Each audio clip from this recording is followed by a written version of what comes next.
Ahoj, vítajte pri prvom tutoriále a dneska si povieme, ako stabilizovať video. Je to veľmi jednoduché, stačí nám na to jednoduchý statív. Ale najprv si ukážeme, ako vyzerá také video točené priamo z ruky. Ideme na to.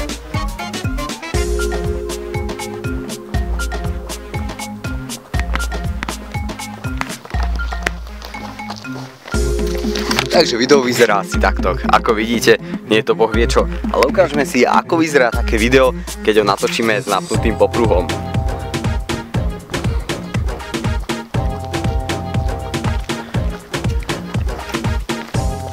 Takže video s napnutým popruhom nie je o nič lepšie. Ale ako vylepšiť také video je úplne jednoduché. Stačí si namontovať statív.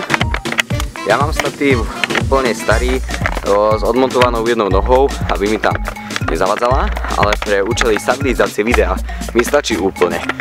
Takže sa poďme pozrieť, ako vyzerá také video stabilizované takýmto jednoduchým statívom.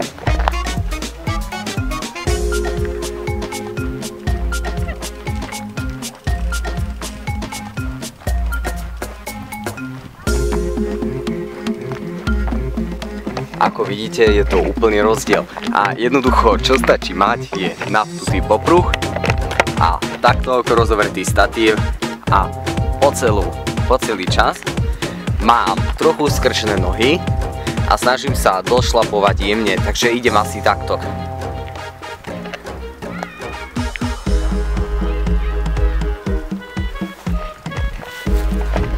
A video vtedy vyzerá úplne inak. A ešte s menšou stabilizáciou, úplne malinkou stabilizáciou, napríklad v Sony Vegas, môže video vyzerať úplne ako z glidekamu.